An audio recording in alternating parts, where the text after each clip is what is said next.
Good afternoon. It is Monday the 28th of April. So I'm not doing an Uber shift today. I've just been out to do a little bit of a private job. So I wasn't intending on doing a little video, but it's just like a little bit of a funny story that I thought I'd share. So I got this booking, I think it was about 2 weeks ago. I've been dealing with a lady, you know, she's been sending all the details back and forth and the pickup points. I was picking 2 people up in Southport and then about a mile away picking herself up with her husband and taking them to Liverpool Airport. So it's a return as well, which is next week. So I picked the first couple up and then I'm driving down to the next place, and then as I pull up I'm thinking, I'm sure I recognise this address. And the address was back in, just double checks, I've still got the messages, but back in around, I think it was November, December. I picked a couple up from Ormskirk, from Southport going home. I was working on Uber, and I've put it on the video that was on there. So basically this guy was saying, he got in, he was like, oh, I can't believe how nice this vehicle is, and oh, look at the seats, and it does this, so oh bloody hell, they've got a fridge, and he kept going on and on, which was nice, because a lot of people do compliment on it. And then even his wife in the end was like, you know, shut up, will you? You know, we're only going home. He was like, yeah, you know, just look how nice it is. And he was saying like, oh, do you do airport runs and that? I said, yeah. I said, like, predominantly I do like my own work and Uber to fill in between. And he was like, oh, right, okay, yeah. He said, you know, so we took a card and everything. And then about a week later, he sends me a message. So I've still got the messages here because I've got like a business WhatsApp set up. So he's asked me to give him a quote back in November. You know, the pickup times, blah blah blah, all the rest of it. So I'd gone back to him and said, again, like I said, this was in November. The price would be £150 return, which includes the airport fees, which is, I think at the time it was like £5 a drop off. I've just dropped off today, it's now £6, so it's increased a little bit. So then he came back to me and he said our normal guy charges 110, but I'm happy with 130 if that works for you. So I'd gone back to him and I'd said, like, you know, I always try and price it the best I can whilst, you know, trying to be like competitive, but it's not like a race to the bottom. I said, like, at the time I said, like, even if you book an Uber XL, because I have to try and bear in mind that if somebody books me, it might just be for 2 passengers, so they don't really want to pay the privilege of an XL, they just want to get to the airport. So I have to kind of factor in when I'm giving prices, if just 2 people are going, I can't really charge XL prices. However, I charge more than I would than what a car would charge, if that kind of makes sense, because you know, for example, if you went to the airport in an X, Uber from Southport, Uber might charge you 60 quid, whereas an XL you'd want like 90 quid. So I wouldn't charge like the higher tariff, so to speak, because there's only 2 people. But then if there's more, yeah, I try and find like a bit of a middle ground, because at the end of the day I'm not competing with Uber, I'm not running at them kind of low prices, and obviously you're getting, you know, you get your own car and everything, so it's completely different from Uber basically. You know, you're not getting some little, you know, random car turning up, and I've had so many people who have spoke to customers, you know, since like last year, where they've booked things and they haven't turned up, and then something does turn up and then they don't fit in. It's like the other night, they booked an XL and an X turns up, so I don't even know how that's even feasible. You know, I don't know if that's Uber's fault or if that's like the driver's fault, I'm not quite sure. But this is what I'll try and explain to people. I'm like, at the end of the day, yes, Uber will always be cheaper than pretty much anybody. I said, but you get what you pay for at the end of the day. If you don't mind just anything picking you up, that's fine. You know, get an Uber. I've got no issues with that. But if I was going away with my family, you know, which we do, I book something. I use like a local operator to me. because then I'm then able to give them like my baby seats and things like that, and I know who's dropping me off, who's picking me up, they're reliable. I couldn't think of anything worse than just like waking up in the morning at like 2 o'clock in the morning and go, right, I'll just go and book an Uber XL. You've got absolutely no idea what's going to turn up. You know, you can't take your baby seats with you, and it's not for me. Like I said, I know everybody's different, but it's not for me. So anyway, back to this story. I then tried to just try and nicely explain to the guy. I said, you know, like, you know, the reason why I've charged the 150, you know, it comprises of the airport fees alone, which are like £10 at the time. I said, so this basically, this gives me a running fee of £2.60 a mile. I normally charge £2.80 a mile. So I'd given him like a bit of a discount, because this guy was saying, oh, we go away like 4 or 5 times a year. So I was trying to get like a bit of repeat custom, so I didn't mind offering like a little bit of a discount. So I'd already discounted it for him, and he was still trying to haggle. And, you know, again, I went on to say, you know, I always double check prices with like other more well-established people, because when I'd spoken to him in November, he was like, oh, have you been doing this long? And I said, like, to be honest, I only got my operator's license like 2 months ago, so I'm just kind of like starting up and building my clientele and stuff like that. So that's why, you know, I'd gone back to him and said, like, you know, look, I do compare with other well-established businesses, or, you know, transport fares, and it's not to undercut them, it's just so I know I'm not charging too much and I'm not charging too little. If someone says they're going to charge 150, I would then say, well, I'm going to charge 150, because I see it as, well, that's what people are charging. I'm not one of these people that goes, oh, hang on a sec, they're all charging 150, oh, well, I'm going to charge 140 then. You know, because basically it's just, it turns into a race to the bottom. So so I explained that to him, and I just said, you know, if you're struggling to book with your regular guy, then, you know, feel free to reach out, because I'm not one for like burning bridges or anything. But then I did point out, I said, like, if your regular guy is doing that job for £110, after his airport fees, I said, he's running for like £1.80 a mile.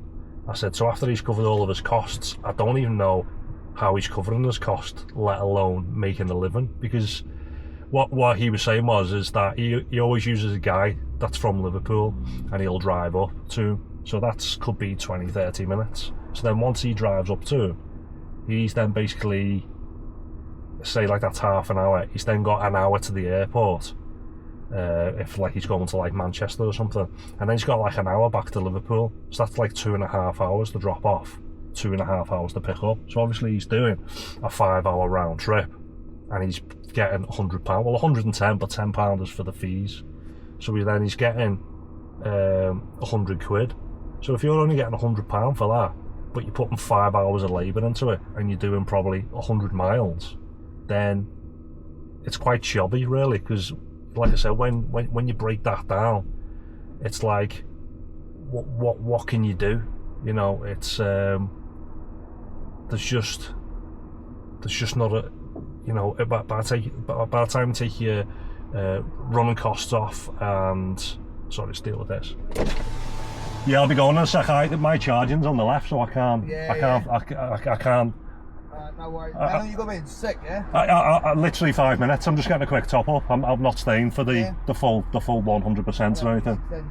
No, unfortunately. Sorry, mate. You're not reached.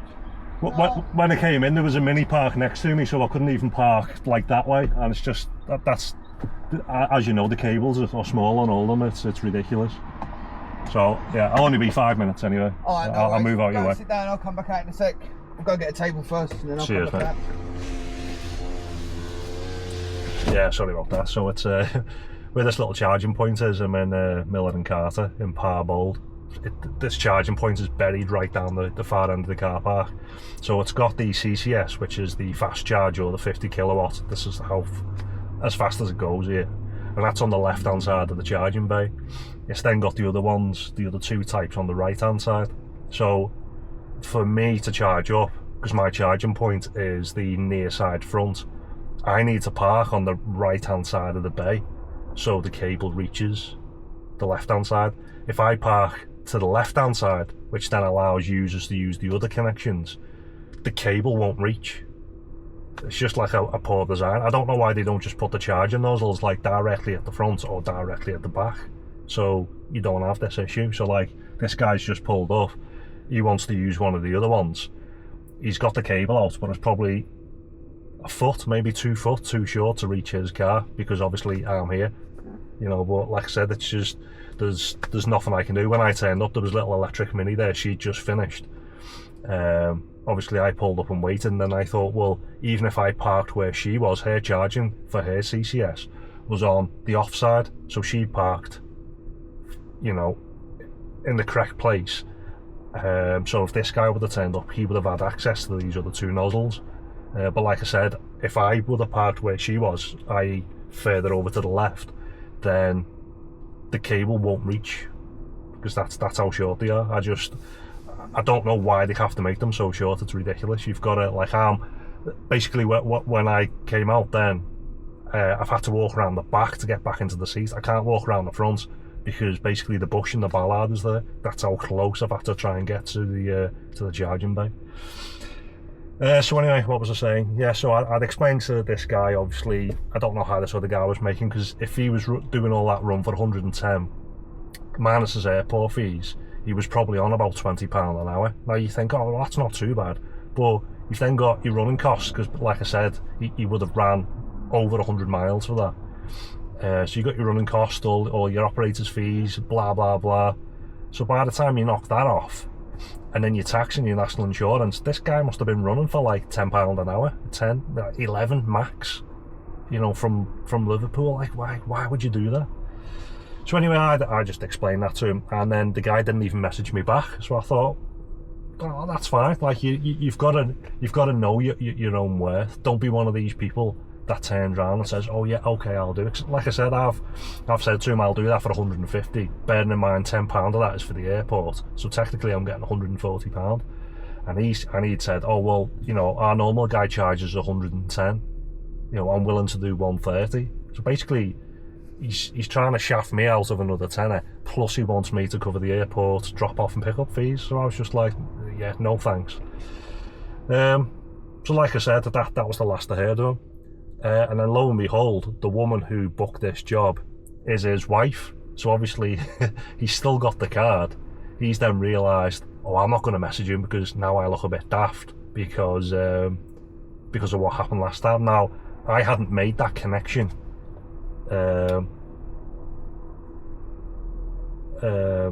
until I turned up at the house. I didn't realise.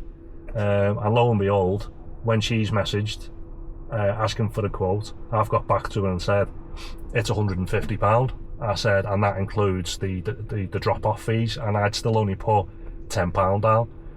I didn't realise it had gone up, you know, to £12 or £6 each time you drop. You know, and she come back straight away and says, yeah, that's fantastic, yeah, can we get that booked in and everything?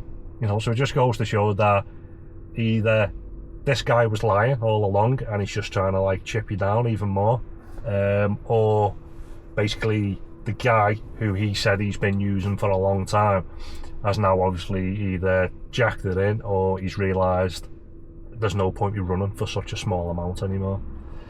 So like I said, yeah, they were more than happy. She was more than happy to pay the £150. I dropped them off and she even gave me a £10 tip as well. So, you know, her husband's trying to knock me down 20 quid and she's happy to pay the 150 and give me additional money. So yeah, it just goes to show, like, one is, you know your worth. Don't be trying to compete. You know, if you've got your own operator's license, but even if you haven't got your own operator's license and you're just doing work for Uber, don't just do ridiculous little stupid jobs. You've got to look at it and say, I'm worth more than that. I'm not going to do it. And if you have got your operator's license, just stick to a fee. Pick an amount, whether it's per mile or per hour or whatever, and just stick to it.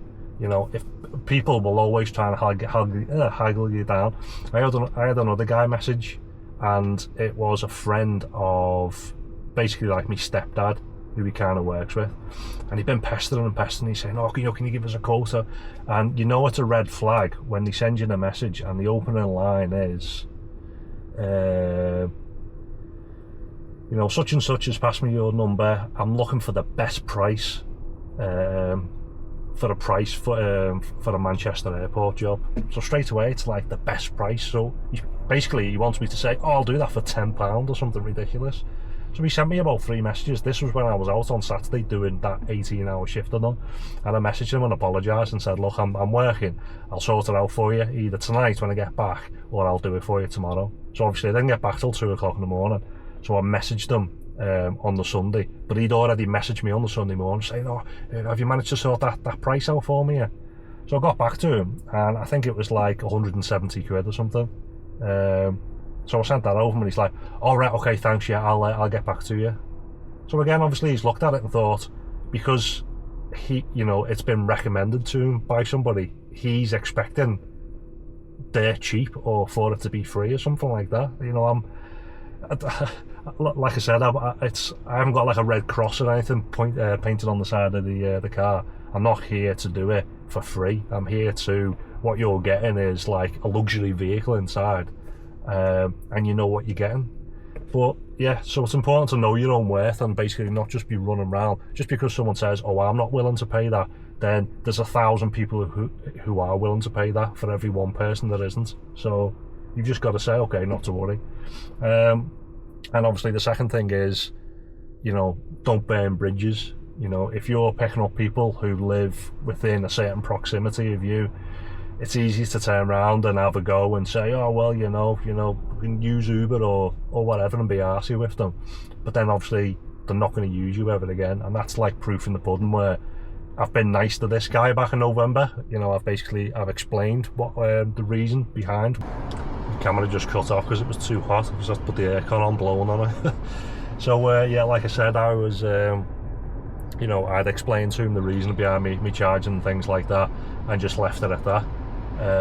You know, and then it's been like, what, 6 months later, his wife then messages and books you back in. So yeah, just thought I'd do a little video on that, basically just to say, you know, yeah, just know your worth, and don't have people trying to pull your pants down on price. Just stick to it. So yeah, I've just done that little airport run, Liverpool airport today. I'm not going to be doing any Ubering or whatnot. I've been waiting for the sun for the weather to be nice. So I need to go back and do some more drone footage and whatnot for the website people. So yeah, that's about it. I'll probably catch you. I think it's going to be Tuesday. I don't know, possibly Wednesday. I might be out, do a little bit of Ubering there. So yeah, I'll catch you.